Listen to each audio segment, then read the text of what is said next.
वैदिक काल में निष्क शब्द का प्रयोग एक आभूषण के लिए होता था, किंतु परवर्ती काल में उसका प्रयोग इस अर्थ में हुआ। शस्त्र, कृषि औजार, लिपि, स्वर्ण सिक्का। कौन सा ऑप्शन राइट है? मोस्ट इंपॉर्टेंट क्वेश्चन है, या क्वेश्चन पूछा गया था 2025 में। इसके पहले यह क्वेश्चन पूछा गया था 2016 में।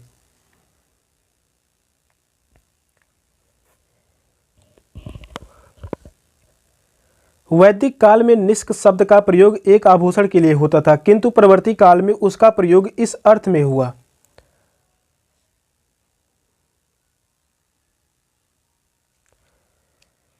स्वर्ण सिक्का, फोर्थ ऑप्शन करेक्ट है, स्वर्ण सिक्का। वैदिक काल में आभूषण के लिए निष्क शब्द का प्रयोग किया जाता था, परंतु परवर्ती काल में निष्क का प्रयोग स्वर्ण सिक्के के लिए किया जाने लगा।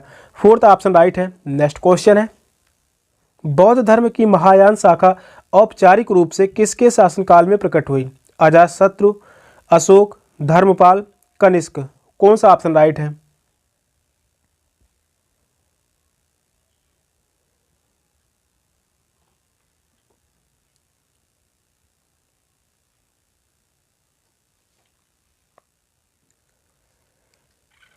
बौद्ध धर्म की महायान शाखा औपचारिक रूप से किसके शासनकाल में प्रकट हुई? कनिष्क के शासनकाल में। फोर्थ ऑप्शन करेक्ट है, कनिष्क के शासनकाल में। प्रथम शताब्दी ईस्वी में कुषाण वंश के सर्वाधिक योग्य एवं महान शासक तथा बौद्ध महायान शाखा के अनुयायी कनिष्क के शासनकाल में कश्मीर के कुंडल वन में बौद्ध धर्म की चतुर्थ एवं अंतिम बौद्ध संगीत का आयोजन हुआ था। कनिष्क के समय में चतुर्थ बौद्ध संगीत का आयोजन हुआ था। कहाँ पर हुआ था? यह जो है कुंडलवन बिहार यानी कश्मीर में हुआ था। इसकी अध्यक्षता की बात कर ले, वसुमित्र ने इसकी अध्यक्षता की। इसी संगीत में बौद्ध धर्म औपचारिक रूप से दो भागों में बटा। पहला जो था हीनयान, पहला था हीनयान और दूसरा बटा महायान। चतुर्थ बौद्ध संगीत में बौद्ध धर्म दो भागों में बटा, हीनयान और महायान। इन्होंने बिना किसी परिवर्तन के बुद्ध के मूल उपदेशों को ग्रहण किया, हीनयानी लोगों ने। और वही बात कर ले, महायानी उत्कृष्ट मार्गी तथा सुधारवादी थे। उन्होंने बुद्ध को अवतार मानकर उनकी मूर्ति पूजा प्रारंभ कर दी। फोर्थ ऑप्शन राइट है। नेक्स्ट क्वेश्चन है, जैन धर्म में पूर्ण ज्ञान के लिए क्या शब्द है? जिन, रत्न, कैवल्य, निर्वाण। कौन सा ऑप्शन राइट है?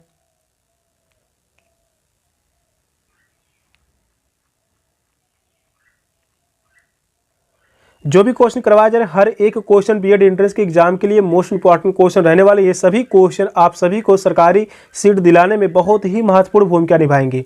जैन धर्म में पूर्ण ज्ञान के लिए क्या शब्द है? कैवल्य।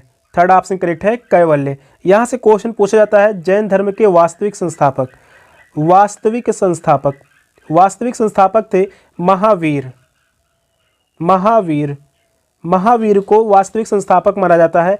ये 24वें तीर्थंकर थे। ये जो है 24वें तीर्थंकर के रूप में माने जाते हैं।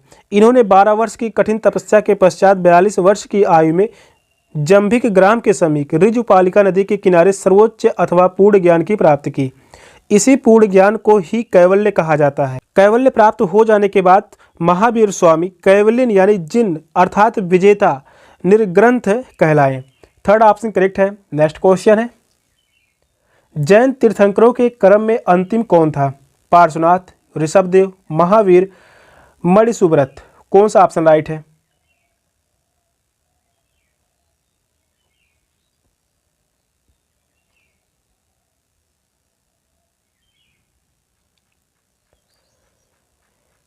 जैन तीर्थंकरों के क्रम में अंतिम कौन था? महावीर। थर्ड ऑप्शन करेक्ट है, महावीर या 24वें तीर्थंकर थे। या जो है 24वें तीर्थंकर थे। जैन परंपरा के अनुसार इस धर्म में कुल 24 तीर्थंकर हुए। 24 तीर्थंकरों में ऋषभ देव को जैन धर्म के संस्थापक, प्रवर्तक एवं प्रथम तीर्थंकर के रूप में माना जाता है। प्रथम तीर्थंकर की बात कर ले, प्रथम तीर्थंकर थे ऋषभ देव को प्रथम तीर्थंकर और जैन धर्म के संस्थापक यानी प्रवर्तक एवं प्रथम तीर्थंकर के रूप में माना जाता है। पार्श्वनाथ जैन धर्म के 23वें तीर्थंकर थे। पार्श्वनाथ की बात कर लें, या 23वें तीर्थंकर के रूप में जाने जाते हैं। पार्श्वनाथ के अनुयायियों को निर्ग्रंथ कहा जाता है। महावीर स्वामी जैन धर्म के अंतिम एवं 24वें तीर्थंकर तथा जैन धर्म के वास्तविक संस्थापक थे। थर्ड ऑप्शन राइट है। नेक्स्ट क्वेश्चन है, अशोक के शिलालेखों को सर्वप्रथम किसने पढ़ा? Buhler, Robert Sewell, James Prinsep, कार्डिगटन। कौन सा ऑप्शन राइट है?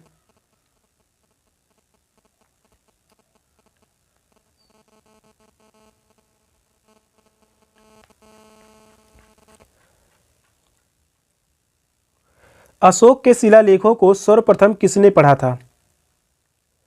James Prinsep. Third option right है, जेम्स प्रिंसेप। अशोक का इतिहास हमें मुख्यतः उनके शिलालेखों से ही प्राप्त होता है। अभी तक अशोक के 40 से अधिक अभिलेख यानी शिलालेख प्राप्त हो चुके हैं। शिलालेखों की बात करें, 40 से अधिक शिलालेख प्राप्त हो चुके हैं। अशोक के शिलालेखों को सर्वप्रथम 1837 में जेम्स प्रिंसेप ने पढ़ा था। या कब पढ़ा गया था? 1837 में। थर्ड ऑप्शन करेक्ट है। नेक्स्ट क्वेश्चन है, चाणक्य का अन्य नाम था? भट्ट स्वामी, विष्णुगुप्त, राजशेखर, विशाखदत्त। कौन सा ऑप्शन राइट है?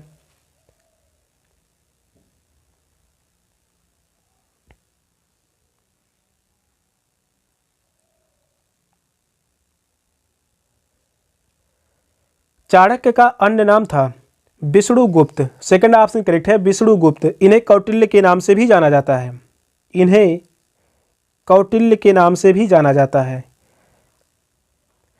चाणक्य प्राचीन भारत के राजनीतिक चिंतक तथा कूटनीति थे। चाणक्य को विष्णुगुप्त तथा कौटिल्य आदि अन्य नामों से जाना जाता है। चाणक्य ने 322 ईसा पूर्व में चंद्रगुप्त मौर्य की सहायता से मगध के शिशुनाग वंश के अंतिम शासक घनानंद की हत्या कराकर भारत में मौर्य वंश की स्थापना का महत्वपूर्ण कार्य संपन्न किया था। सेकंड ऑप्शन करेक्ट है, विष्णुगुप्त। नेक्स्ट क्वेश्चन है, निम्नलिखित 4 ग्रंथों में से कौन सा विश्वकोशी ग्रंथ है? अमरकोश, सिद्धांत शिरोमणि, बृहत संहिता, अष्टांग हृदय। कौन सा ऑप्शन राइट है?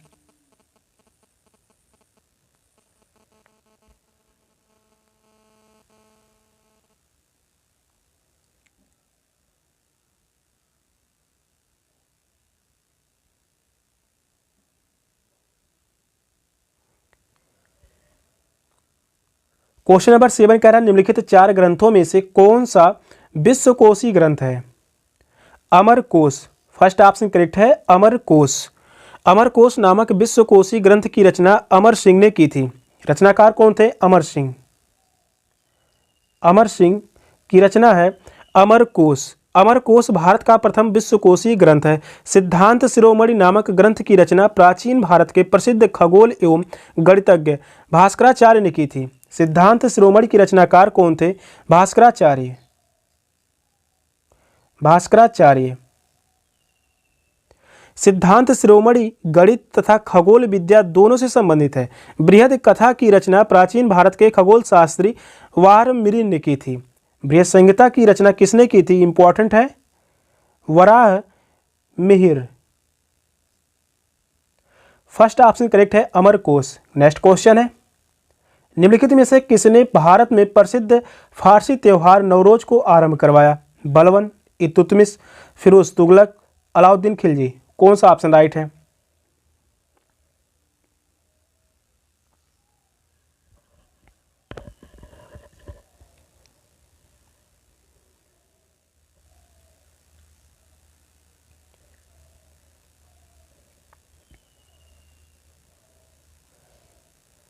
निम्नलिखित में से किसने भारत में प्रसिद्ध फारसी त्योहार नवरोज को आरंभ करवाया?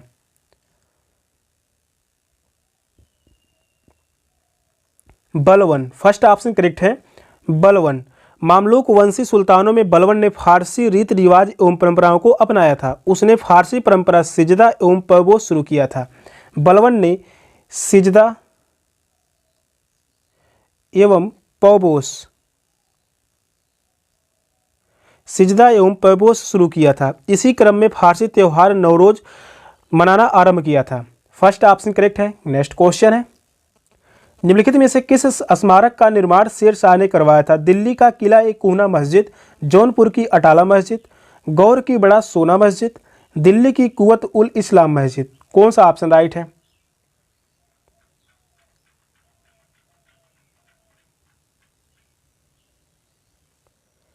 क्वेश्चन इंपॉर्टेंट है या क्वेश्चन पूछा गया था 2018 में। इसके बाद यही क्वेश्चन बना है 2024 में। प्रीवियस ईयर क्वेश्चन से हमेशा क्वेश्चन रिपीट होते रहते हैं। निम्नलिखित में से किस स्मारक का निर्माण शेर शाह ने करवाया? दिल्ली का किला एक कूहना मस्जिद। फर्स्ट ऑप्शन करेक्ट है। दिल्ली का किला एक कूहना मस्जिद का निर्माण शेरशाह ने करवाया। शेरशाह ने दिल्ली स्थित पुराना किला के अंदर किला एक कूहना नामक मस्जिद का निर्माण 1545 में करवाया था। इस मस्जिद का निर्माण हुआ था 1545 में। इस मस्जिद के उज्ज्वल वास्तुकलात्मक गुणों के कारण उत्तर भारत की इमारतों में इसको सर्वोच्च स्थान दिया जाता है। जौनपुर की प्रसिद्ध अटाला मस्जिद का निर्माण 1408 ईस्वी में इब्राहिम शाह सरकी ने, गौर की बड़ा सोना मस्जिद का निर्माण बंगाल प्रांत के शासक नुसरत शाह ने तथा दिल्ली की कुवत उल इस्लाम मस्जिद का निर्माण भारत में तुर्की राज्य के संस्थापक कुतुबुद्दीन ऐबक ने करवाया था। फर्स्ट ऑप्शन करेक्ट है। नेक्स्ट क्वेश्चन है, अंग्रेजों ने रैयतवाड़ी बंदोबस्त कहाँ लागू किया था? Bengal presidency, Madras presidency, Bombay presidency, Madras presidency और मुंबई प्रेसिडेंसी। कौन सा ऑप्शन करेक्ट है?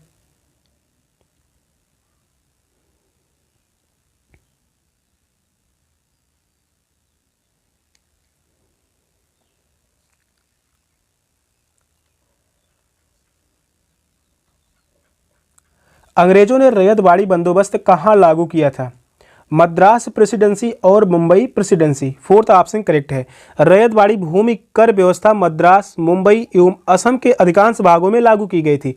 रैयतवाड़ी व्यवस्था को सर्वप्रथम 1807 में कैप्टन रीड के प्रयासों से मद्रास के 12 महल जिले में लागू किया गया था। फोर्थ ऑप्शन राइट है। नेक्स्ट क्वेश्चन है, पिछड़े वर्गों का उत्थान किसका मुख्य कार्यक्रम था? प्रार्थना समाज, सत्य शोधक समाज, आर्य समाज, रामकृष्ण मिशन। कौन सा ऑप्शन राइट है? मोस्ट इंपॉर्टेंट क्वेश्चन है। यह क्वेश्चन एग्जाम में पूछे जाने की पूरी संभावना है।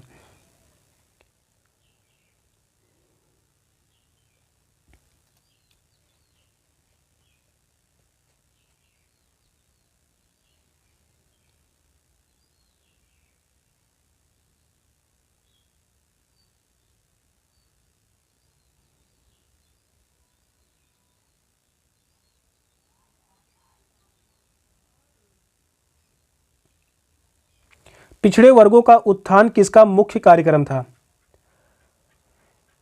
सत्य शोधक समाज।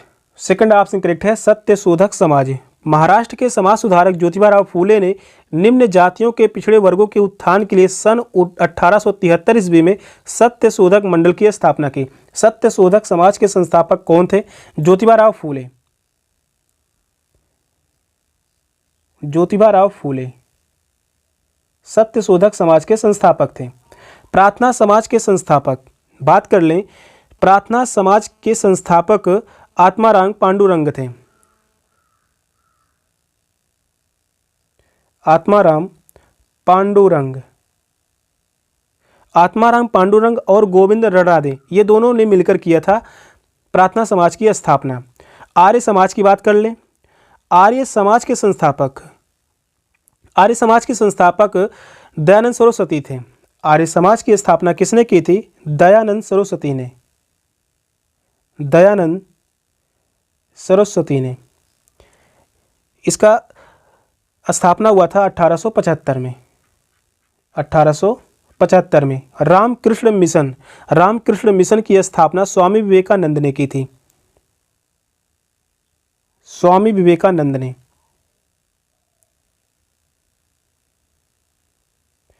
विवेकानंद ने की थी 1897 में। 1897 में प्रार्थना समाज की स्थापना कब हुआ था? 1867 में। 1867 में। बात कर ले सत्य शोधक समाज की स्थापना 1873 में। 1873 में। सेकंड ऑप्शन करेक्ट है। नेक्स्ट क्वेश्चन है, भारत में आधुनिक शिक्षा प्रणाली की नींव किससे पड़ी? 1813 का चार्टर अधिनियम, 1835 के मैकाले के मिनट, 1882 का हंटर आयोग, 1854 का वुड का डिस्पैच। कौन सा ऑप्शन करेक्ट है?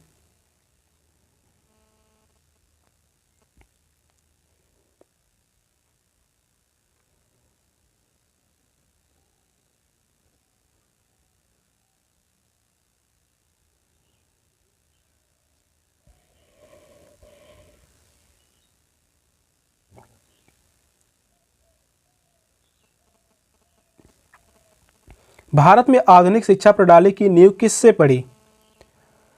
1835 के मैकाले के मिनट, सेकंड ऑप्शन करेक्ट है 1835। British governor general William Bentinck ने देसी या अंग्रेजी किस भाषा के माध्यम से शिक्षा दी जाए के विवाद का समाधान करने के लिए अपनी काउंसिल के विधि सदस्य लॉर्ड मैकाले की अध्यक्षता में लोक शिक्षा समिति का गठन किया।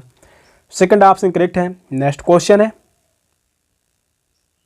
भारतीय कपड़ा व्यापारी, बैंकर, कांग्रेसी तथा महात्मा गांधी का निकट सहयोगी है। यह उपयुक्त विवरण है जीडी बिरला, एमआर जयकर, जमनालाल बजाज का, वीएस श्रीनिवास शास्त्री का। कौन सा ऑप्शन करेक्ट है?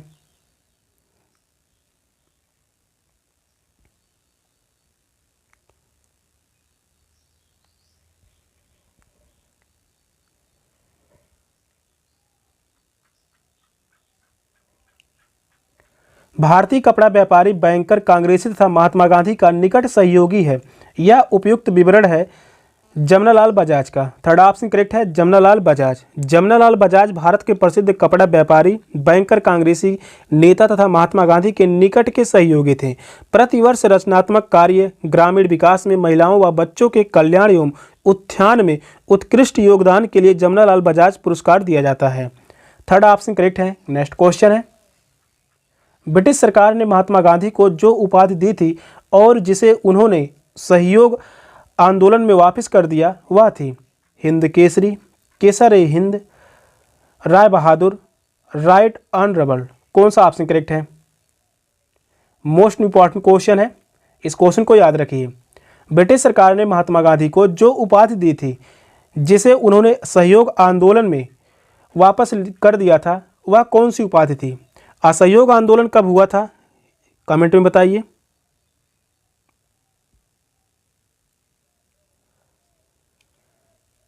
वह उपाधि थी कैसर ए हिंद। सेकंड ऑप्शन करेक्ट है कैसर ए हिंद। महात्मा गांधी को प्रथम विश्व युद्ध के दौरान उनकी सेवाओं के लिए ब्रिटिश सरकार द्वारा कैसर ए हिंद की उपाधि दी गई थी जिसे उन्होंने वापस कर दिया।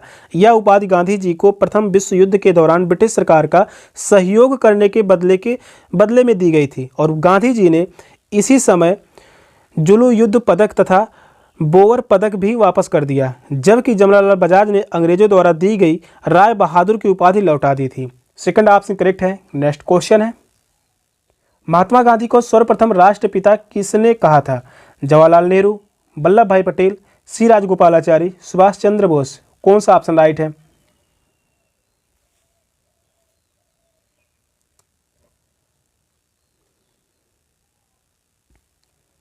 महात्मा गांधी को सर्वप्रथम राष्ट्रपिता किसने कहा था? Subhash Chandra Bose. Fourth option correct है सुभाष चंद्र बोस। 1943 ईस्वी में सिंगापुर में सुभाष चंद्र बोस ने अस्थायी सरकार की स्थापना की तथा महात्मा गांधी को सर्वप्रथम राष्ट्रपिता कहते हुए उनसे आशीर्वाद मांगा था। फोर्थ ऑप्शन राइट है। सेशन का लास्ट क्वेश्चन था। क्वेश्चन कैसे लगे कमेंट में जरूर बताइएगा। चैनल पर नए हैं चैनल को सब्सक्राइब कर लीजिए। मिलते हैं फिर नेक्स्ट क्लास में, तब तक के लिए बाय बाय, टेक केयर, जय हिंद।